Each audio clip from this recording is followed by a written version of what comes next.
Assalamualaikum anak-anak hebat. Kali ini kita akan belajar keragaman rumah adat, pakaian, dan kegiatan ekonomi masyarakat. Materi kelas 4, tema 7, subtema 2 dan 3. Kompetensi dasar yang ingin dicapai KD 3.2 dan KD 4.2. Pertama, kita akan mempelajari keragaman rumah adat. Perhatikan kedua contoh rumah adat berikut. Tampak sekali ciri khas masing-masing kan? Ya, karena rumah adat adalah rumah khas suatu daerah yang bentuknya disesuaikan dengan kondisi lingkungan masyarakat setempat.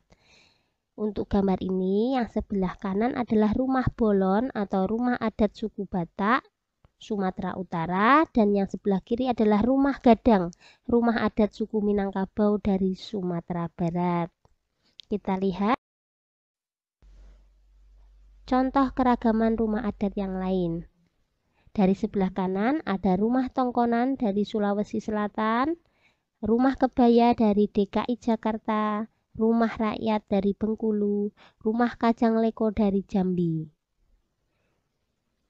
rumah Hunai dari Papua, rumah gapura Candi Bentar dari Bali, rumah joglo dari Jawa Tengah, dan ada rumah panjang dari Kalimantan Barat. Kalian juga bisa membaca sendiri nama rumah-rumah adat di masing-masing daerah berikut. Setiap provinsi memiliki rumah adat masing-masing. Sekarang kita akan mempelajari keragaman pakaian adat. Pakaian adat disesuaikan dengan kondisi alam dan sosial masyarakatnya. Masing-masing daerah di Indonesia memiliki pakaian adat yang berbeda antara satu daerah dengan daerah yang lain. Berikut beberapa contoh pakaian adat di Indonesia.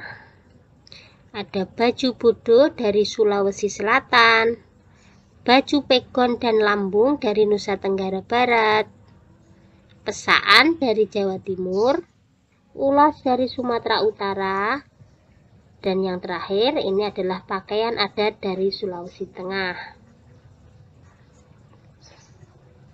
Untuk pakaian adat dari daerah lain, kalian dapat mencari informasi dari berbagai sumber yang lain. Selanjutnya kita akan mempelajari keragaman kegiatan ekonomi masyarakat. Kegiatan ekonomi masyarakat dapat dikelompokkan menjadi beberapa bidang, di antaranya pertanian dan perkebunan. Ini dilakukan oleh masyarakat yang tinggal di dataran tinggi, dataran rendah, dan pantai. Contohnya perkebunan teh. Kemudian bidang peternakan dan perikanan. Ini juga dilakukan oleh masyarakat yang tinggal di dataran tinggi, dataran rendah, dan pantai. Contohnya peternakan ayam. Kehutanan. Kegiatan ini banyak dilakukan oleh masyarakat yang tinggal di kawasan hutan. Tentu yang berhubungan dengan hasil hutan. Pertambangan. Bidang pertambangan itu dilakukan oleh masyarakat yang tinggal di daerah tambang. Di sini contohnya pertambangan timah. Selanjutnya bidang industri.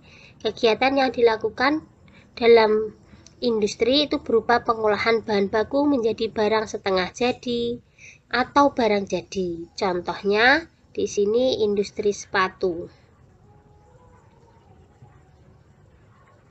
Jasa. Kegiatan di bidang jasa itu berupa jasa atau pelayanan untuk memudahkan masyarakat dalam memenuhi kebutuhan. Contohnya dokter.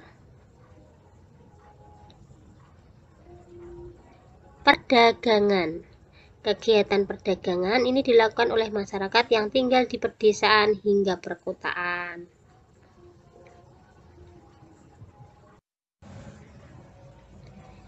Masing-masing bidang kegiatan ekonomi tadi terdiri atas 3 aktivitas, yaitu produksi, distribusi, dan konsumsi. Masih ingat ya? Nah, keragaman aktivitas ekonomi itu bukan halangan untuk menjaga persatuan dan kesatuan.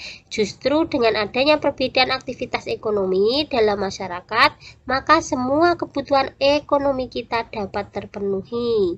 Jadi saling melengkapi satu dengan yang lain. Ada yang di bagian produksi, ada yang di distribusi, dan ada yang di bagian konsumsi. Sekarang kita lihat contoh pekerjaan dan bidang kegiatan ekonominya. Guru itu termasuk bidang kegiatan jasa. Penjual sayur itu bidang perdagangan. Karyawan pabrik bidang industri. Penambang emas bidang pertambangan. Petani padi bidang pertanian. Dan peternak ikan bidang peternakan dan perikanan. Kalian bisa mengamati pekerjaan di sekeliling kalian dan bisa menentukan bidang kegiatan ekonominya termasuk apa. Berikut contoh kegiatan ekonomi di pantai. Bidang jasa misalnya penginapan, persewaan alat renang atau banana boat, tukang foto, dan lain-lain. Kan banyak di pantai itu digunakan sebagai tempat wisata. Kemudian bidang perdagangan, contohnya penjual makanan, penjual oleh-oleh, dan lain sebagainya. Bidang perikanan itu nelayan. Bidang industri, contohnya yang ada di sekitar pantai itu pengolahan ikan asin, rumput laut, cumi kering, dan lain-lain. Indonesia memiliki banyak sekali pantai yang indah. Ini diantaranya. Adakah di antara pantai-pantai ini yang sudah kalian kunjungi? Sampai di sini materi kita, mudah-mudahan bermanfaat. Assalamualaikum warahmatullahi wabarakatuh.